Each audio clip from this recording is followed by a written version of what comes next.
The views expressed on the Nova Society are those of the panelists and guests and do not necessarily reflect the views or opinions of the Phoenix Research Institute or any institution which any panel member is associated. Welcome back to the Nova Society. I'm your host, Dr. Brooklyn Ann Weldon, and I'm here with my favorite panel, and I hope that they are your favorite panel as well. Dr. Scott Gershwer and yay, that's right, yay, and Dr. Not even Mark's. Huh? Not even Mark's favorite. No.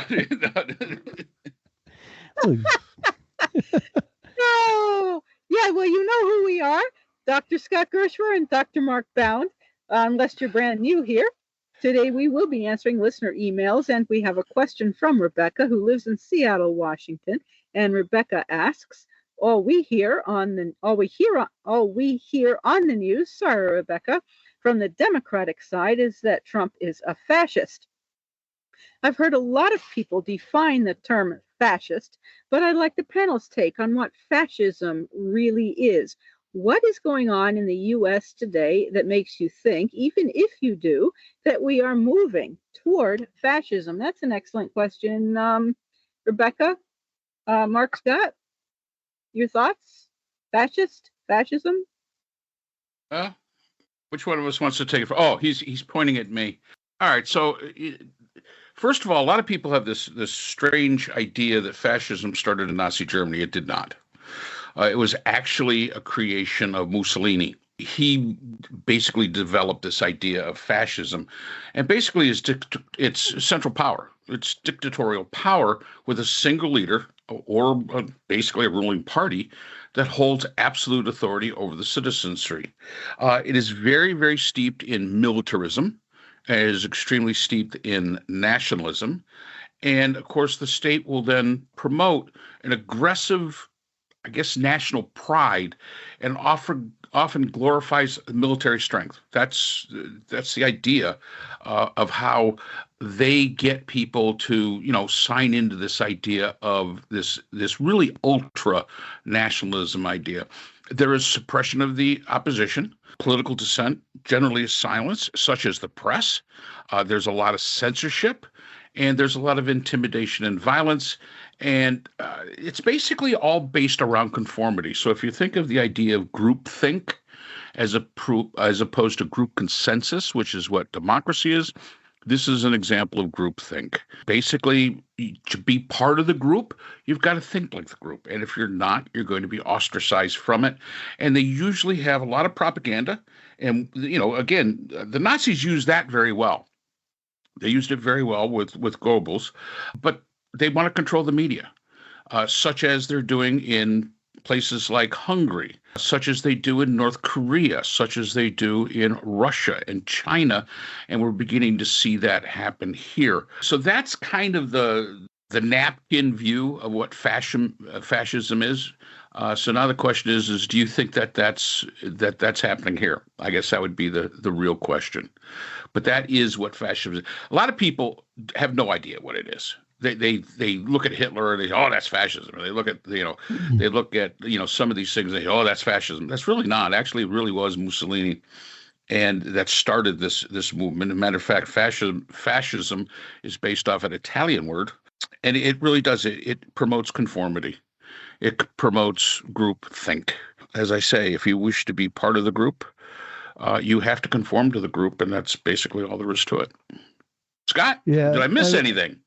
Yeah, well, a couple of things. For one thing, it wasn't the idea of the fasces is a bundle. It goes back to Aesop's fables. It's a bundle of sticks, right? And the idea there is that you could take one stick and break it, but you can't take a bundle of sticks and break them.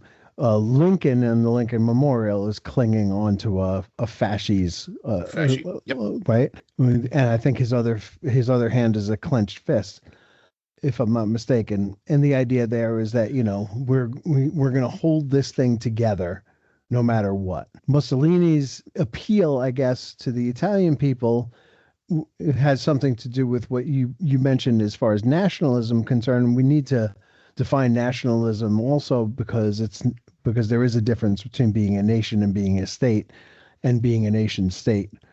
And that is that the nation in this particular case, in our case here in the United States, is is Christian white men, European background, European heritage, and Christian, I should mention again. And that is the nation. And everybody else who's outside the nation is either here because we're being tolerated, or we're here because we're willing to put in the work to be here, but we are not the masters of this nation state. And that's the kind of nationalism that I think Trump has a lot of appeal for whatever reason. I'm not really sure, but I mean, he does fit the profile, being, I think, a Protestant from European background, German on one side, Scottish on the other, and certainly white and straight and Christian, and that is the gist of what fascism is. As Mark said, I certainly agree with this. There's a militaristic element to it. One of the dimensions is power. And I think that appeals to a lot of young men in this country. I see it all the time with my own son. I see it with some of my students here at school where I'm teaching right now. And the shows of strength and discipline and the willingness to sacrifice and feel pain and all of these things sort of contribute to it, and everybody else is weak and muddled together, sort of not pure. And it's only these pure people that have the right to lead, that have the right to be Americans, and everybody else is here at their favor. And I think that that's a really big deal, because that is not what this country is about. And to move in that direction it's jarring, frankly, and it's quite sick. And if it continues to move in that direction, I think that we're all going to be in big trouble. And we've seen where fascism leads, and it's not a good place. No. And, the one thing that Scott brought up, it's not a good place. And historically, even though Mussolini basically founded fascism to what we understand it to be today, there have been elements of governments in history that have exhibited fascist tendencies before fascism was actually a word or a concept, and none of them have survived. And I think that's something that we have to truly understand, is that they just do not survive. And I will say this, there's nothing that says democracy is going to survive. Democracy is kind of one of those newer kind of ideas, in the grand scheme of things, that has, came up basically after kingdoms were gone, after empires were gone. And democracy, although there were elements of it in the 19th century, basically that's a full-blown, the way we understand it, it's a 20th century, maybe late 19th century ideology. You can point to the American experiment back in the 1700s and say, yep, there it was. But that was not the norm. That was not the normal way things were done as far as how nation states were run. Yes, you had Parliament in England, but then again, you had the king. And there was an interesting dynamic there that went on that we would not recognize today. If we had that kind of, where there was a parliament and a central power such as a king, as they had in George III's time, we wouldn't recognize it. This would be totally foreign to us. This is not like presidents or anything like this. It's a bit different. But when we talk about democracy as we understand it today, and I'm going to take the leap and say that true democracy that we understand, that was embraced by so many nations as opposed to prior to, really was after World War I. The Kaiser was gone, the Tsar was gone. England's Parliament took a bit more of an active participation in the government. The king's power was basically as a figurehead, perfectly fine, and this is where it really started. So the jury's still out on how long democracy will last. We could look back to the ancient Greeks and say, well, they were a democracy. Well, some of them were. Everybody seems to think all the ancient Greeks were democratic principled. Spartans weren't. They're militaristic. They maybe had more ideology of a fascist leaning although they didn't understand what that was back then. But I mean, democracy is very fragile, and I think we're beginning to see that today. So, what is going on in the U.S. that makes me think that we're moving toward fascism? Opposition to the press, opposition to voices, opposition to satire. They're so thin-skinned they can't even take that. The idea of propaganda. A friend of mine said to me the other day, I watch Fox News, but I do turn to all the other channels to see. I see what they're promoting on Fox News, but I don't see it anywhere else. And my comment to him was, well, maybe that should tell you something. If Fox News is the only place you can find it, maybe that's the one that's not the truth. Maybe nobody else wants to put that out there. Maybe nobody else believes that basically what's on Fox News is bullshit. You ever think of that part? Oh, no, they've got the facts. No, they don't. So this is what happens. But I'm going to say this. What makes me believe truly that fascism, that we're moving toward it, is because of the apathy and because of basically the stupidity of the American population. We allow it. And we're glad, and we're embracing it. And I cannot understand why. And these are the people that say, well, my rights and freedoms. I got news for you, boys and girls. They're going to take those rights and freedoms away from you. They just haven't gotten to you yet. Today, the United States is ripe for fascism. It is like a petri dish, just waiting for fascism to take hold. Because the populace basically blindly follows talking heads. They want to live in their echo chambers. They want their confirmation bias confirmed. And when they do, they feel better. They will ignore facts. They live in an alternate reality. They're easy to lie to because they believe anything that comes out of half of their mouths. Even when it's proven to them that's a lie, they will not accept it. And again, I always go back to Bonhoeffer. Bonhoeffer's theory of stupidity.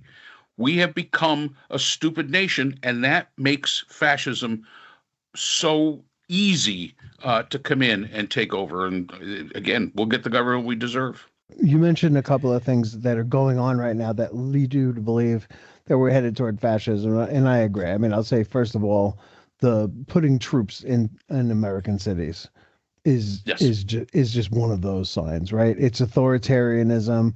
And I think today Trump called for the imprisonment of Governor Pritzker in Illinois because he's opposing the Texas National Guard coming over there. And the mayor of Chicago. And the mayor of Chicago. There you go. So that's certainly a big part of it. A certain kind of lawlessness, the taking out of these boats in the Caribbean and not bothering to prove to anybody that there was actually those were drug smugglers, and that that there's a reason to take them out in this way rather than arrest them, which would be the normal thing to do, to stop the boat, board it, search it, arrest anybody on the boat if they turn out to be carrying drugs, rather than executing them and then not bothering to tell us what the evidence is, just saying we have the evidence. And then last, and this is a really big one, at least for me, is the compliance of the court. And the courts have done a really good job, I think, of putting a check on Trump. I read the other day that 95% of the rulings of federal judges have gone against Trump. But the Supreme Court of the United States has reversed 95% of those cases in the shadow docket, which is not a full-blown investigation into the merits of the case one way or another, but rather a quick sort of holding action to say, no, go ahead and do this. We're going to look at this, but we don't have time to look at it now. But in the meantime, go ahead and do what you're doing. And that's what I think is going on in the courts right now. And I've been trying to find a reason for that to be happening. And I remember we had this conversation, I don't know when it was, months ago, it seems, where we said that the courts are being a good block. But now these cases are hitting the Supreme Court, and rather than sitting down and taking the time to hash them all out together on the Supreme Court, they're simply doing 6-3 rulings to keep the thing going while it's going, And we'll get to the bigger picture later on. And as I was telling Brooke before we started recording, I was really curious as to why the court is doing this. Why are we being so compliant and ruling in favor of Trump 95% of the time? And it seems a number of scholars have come up with this idea that John Roberts wants to build up a really, really good record of the Supreme Court ruling in favor of Trump, so that when they don't rule in favor of him, they can say, look, you can't say this is unfair. We've ruled with you 95% of the time, but this is a bridge too far. We can't go here. And that also John Roberts is trying to avoid the big constitutional crisis, which is when the Supreme Court makes a ruling and Trump says, no, I'm not going to follow that ruling. And now the ball's in your court to how you're going to stop me from doing what I want to do. And he doesn't want that day to come because it undermines the court. And John Roberts, being an institutionalist, wants to preserve the integrity of the court and not have it challenged in that way. And so he's accommodating Trump now with the idea that later on he may not be so accommodating, but there's not going to be any reason for Trump to whine about it because he has been so accommodating up until this point. Well, Roberts is forgetting that Pence went along with everything that Trump wanted until it came time to certify. And then it became hang Mike Pence. And that a person when dealing with a malignant narcissist and a person such as Trump with his other personality disorder issues, and now what certainly looks like dementia or oncoming dementia, disagreement at any time is too much, one time too many. Yeah. And I think that taking the stand, I think it's past time to have taken any kind of stand. But for the Supreme Court to be agreeing is setting up a pattern of agreement, and it's I think Roberts is making a very serious mistake. And as far as fascism goes, where you were saying about the things that bother you, I keep going back to the UN and Trump, and when he was speaking to the generals, and that Pete Hegseth, that awful speech, Trump complaining about the escalator and complaining about that nobody could hear. Trump was complaining that nobody could hear him. The auditorium was silent. Well, yeah, because everyone is wearing headphones for their immediate interpretation. Right. Instantaneous interpreter. The teleprompter was from the White House, and all this stuff, and Trump wants investigations, and he wants firing, and he wants this, and this is the UN. Trump doesn't control the UN, and on and on and on, and it to me that is representative of someone whose mentality is seriously awry, for someone who is, I would say that he is a fascist. And I did find an article, by the way, from the Department of Sociology, the University of Wisconsin in Whitewater, published in 2025. It's called Fascism, American Style Toward a Sociology of the Fascist Movement. I downloaded it, and according to the author, who is a Ronald J. Berger, in the first Trump administration, only while people said that Trump was authoritarian and he had fascist proclivities, only one person, fascism scholars, 5 historians, 2 political scientists, and a philosopher, were asked whether Trump was a fascist, and 7 of the 8 did not think so. But one, historian Robert Paxton, said that Trump's increasing endorsement of violence, remarks about roughing up protesters at rallies, lock her up chants about Hillary Clinton, support of white militia groups prone to violence, was getting him close to crossing the line. But that Trump was being at that time distinguished between a fascist regime and the fascist social and political movement, which was represented by Trumpism, which is also known as Make America Great Again. So this was during Trump 1. And then Berger goes on to discuss the second Trump administration. And also during Trump 2, apparently Trump's face is being hung, like portraits or photographs or big blow-ups of Trump's face is being hung on the sides of buildings in DC. And that mirrors what one sees in North Korea, for example, of the dictators. So, I think that if we're certainly moving in that direction, and Trump is certainly has fascist tendencies if he's not already a fascist. I mean, what do you both feel? Is he, Trump, a fascist or only moving in that direction? Oh, I think he's a fascist. I think that if he had the chance to be the dictator of America, he would take it in a heartbeat. He is there, and I don't like. I'm not a psychologist, so I don't know anything about malignant narcissism. But whatever it is that he has, I will tell you this. I saw that UN speech and I said, man, nobody can embarrass us more than this. And then he went and talked to the generals with Pete Hegseth and he embarrassed us even more. It was a ridiculous. Then he went to the Navy and he talked to those guys and he was even worse. And I'm like, what, how much lower can he get?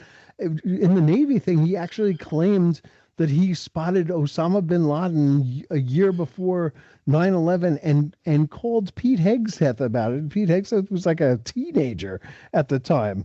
I mean, he's completely round the bend. And he wrote a book about it that he can't remember the title of. Sorry, yeah, go ahead. And just, crazy with power. And before I turn it over to you, Mark, I just want to, Tim Snyder is a Yale professor who wrote a book on tyranny. It gives you, I think, 20 chapters, short chapters about what to look for.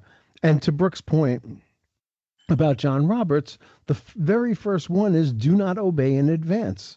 Authoritarianism gains its powers when citizens voluntarily conform to what they believe a repressive government will demand. Anticipatory obedience is a political tragedy.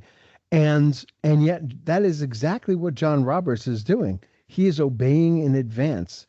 On the other hand, the second thing to watch out for is that we need to defend our institutions. And John Roberts, I think, is certainly doing that, although he's doing it in a way that I think may cost him the institution in the long run. And then there are more. I'm not going to go through all of them, but one of them is, this intermingling of official armed pro-leader groups with official police and military and unofficial people. And we're seeing more and more of that. And we're seeing more and more violence. We're seeing troops rappelling into a building in Chicago. I had to look that up to see if it actually happened. And thank goodness New York Magazine sent a reporter to see, because it was such an unbelievable thing. Why would they need to rappel onto the roof is like Black Hawk Down, and yet they did that. And they zip tied children and carried them out like logs and laid them down in the street. And this is some really crazy stuff. And when a woman said, hey, watch out for the child, one of them said, fuck that child. And so we're, these paramilitary groups that are in charge of or working with ICE or part of ICE or whatever they're doing are very much stormtrooper, jackbooted thugs that we need to watch out for. Yeah. Is Trump fascist? I think he has fascist tendencies.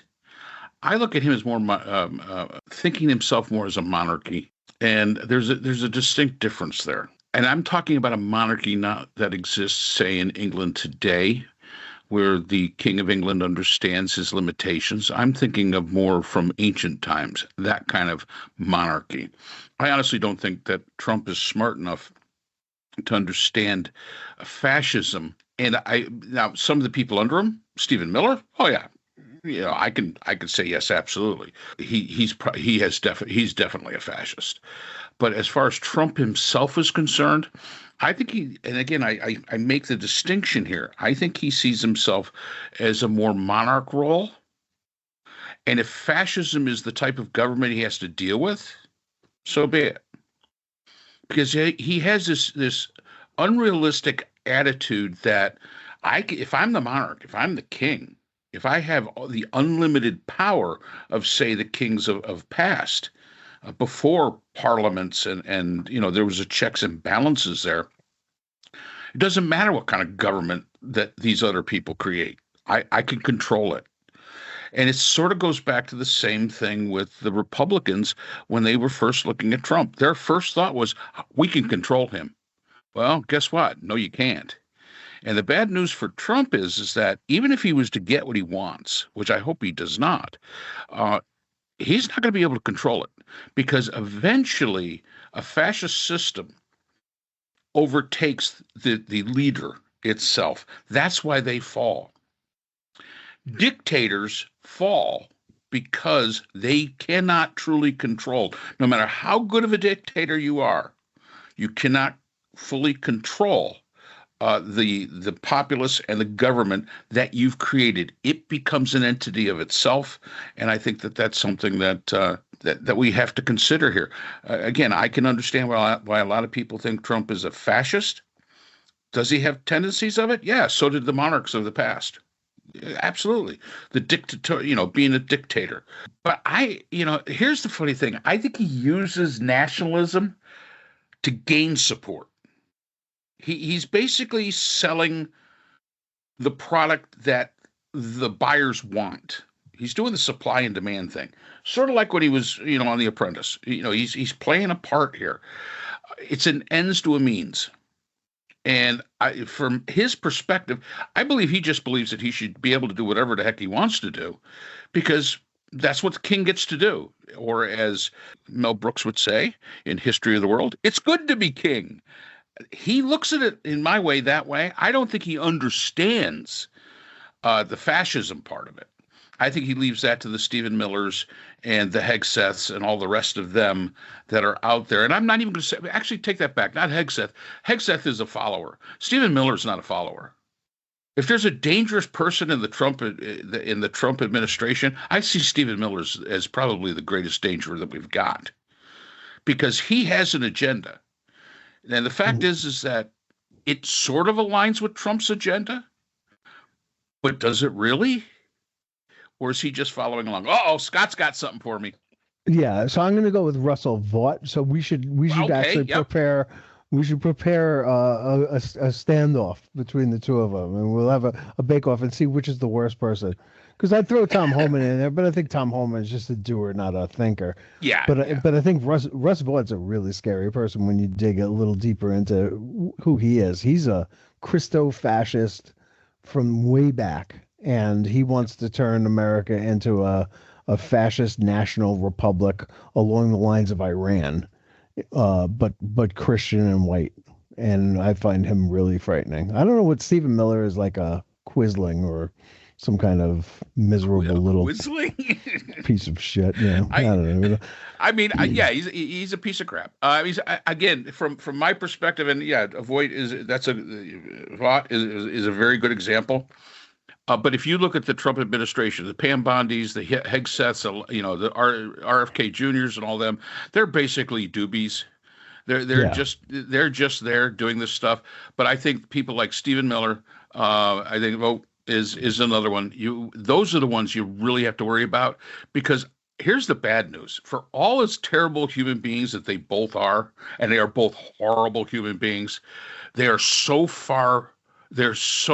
much more smarter than Donald Trump. And he is too ignorant to figure out what's going on in the background. That's where, as I was saying, it'll get away from him. Because he's going to underestimate, because he underestimates everybody.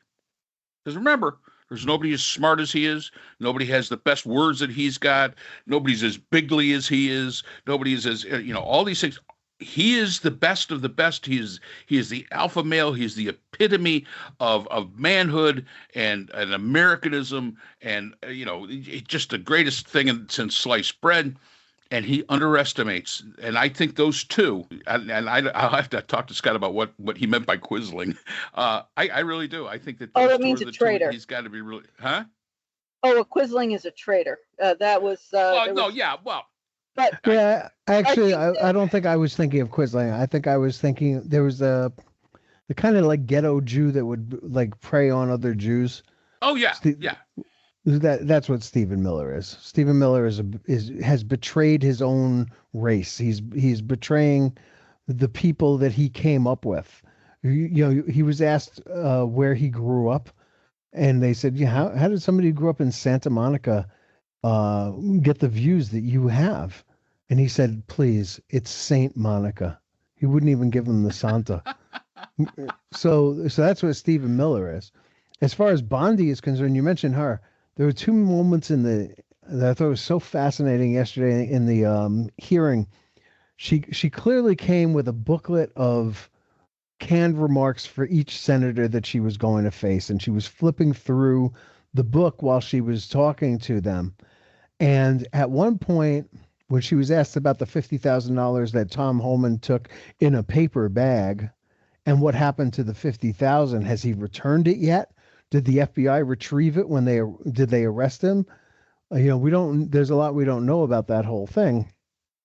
And she just kept saying, "I wish you cared about your state more as much as you hate Donald Trump," and kept repeating the line, "It was investigated by the FBI," and then she turned the page, I guess, and then she said, "agent and DOJ representative." So it was like she hadn't even read through the material before she got it. And she was reading it like a bad actor reads a script and has never said the words aloud, so doesn't know what the flow of the sentence is. When she said that the FBI agent and a DOJ, I was really struck by that. And then a little bit later on, I think it was Dick Durbin said something along the lines of, "You know what? You're going to pay for what you're doing." Or maybe it was Schiff. "You're going to pay for this. Like, he's not going to be in power forever. And what you're doing right now, he might not be held responsible for it, but you will." And for just a second, she shut up. For just a second, she didn't have anything smart to say, because I think she thought about that for a second and she said, "Oh my God, he's probably right." Look, Hegseth is going to prison for ordering these strikes on these boats in Venezuela. Pam Bondi may go to prison for obstructing justice. There are others who are probably in this cabinet or in high ranking positions in the Trump government that are doing what Trump wants them to do. But once Trump is gone, they have lost their rabbi, and they don't no longer have his protection, and they are going to face justice. And look, Biden's biggest mistake was Merrick Garland. Sheldon Whitehouse was grilling Bondi yesterday. My God, how this country would be different if Sheldon Whitehouse had become the AG instead of Merrick Garland. Boy, would that have been beautiful to see. I think Merrick Garland would have made a very good Supreme Court justice. I really do, because I think his ideology about the law, but as the Attorney General, no, I think he was pretty much a bust. Pretty much, I think Adam Schiff would have been better. I mean, when you really look, I mean, I watched a little bit of that. You could tell Adam Schiff was a federal prosecutor. Oh yeah, he's like a terrier. He gets that bone, and he won't let go of it. And I think it was Durbin that said that, Scott. I don't quote me on it. And maybe apologize to all the rabbis out there. We weren't comparing Donald Trump to a rabbi anyway. So I think we answered that one. Hopefully. Yeah. That's a New York expression, by the way. You got to have a rabbi. Got to have a rabbi. Well, I hope that we answered your question, Rebecca, and thank you for your very, very provocative and interesting question. And thank you for listening. Thank you to all our listeners for spending some time with us on the Nova Society. If you are not yet subscribed on the platform of your choice, please do so. Subscribing is free. And we look forward to seeing you again next time on the Nova Society. The Nova Society is a production of Nova Society Media, a division of the Phoenix Research Institute. We'd like to thank our production partners, Buzzsprout, who hosts the Nova Society, Audacity, our editing partners, Apple iTunes, the largest source of podcasts and music on the internet, Spotify, the most popular platform for the Nova Society, and iHeartRadio, your source for all things music and podcasting. The Nova Society is available on all of these and other quality platforms listed in our description. We'd also like to thank all of our listeners. Without your support, the Nova Society would not be possible. If you have a question or comment, we can be reached at nova.society.podcast@gmail.com. So for Dr. Brooklyn Ann Weldon, Dr. Scott Gershwer, and all of our production partners here at the Nova Society, I'm Dr. Mark Bound. Remember, the true power in society is knowledge. Thanks for listening, and we will see you again next time. We'd like to thank our sponsor for this episode, BH Conflict Resolution Services, a full-service dispute resolution firm offering expert, cost-effective mediation services to couples, groups, and businesses. BHCRS can be reached at www.bhcrs.com.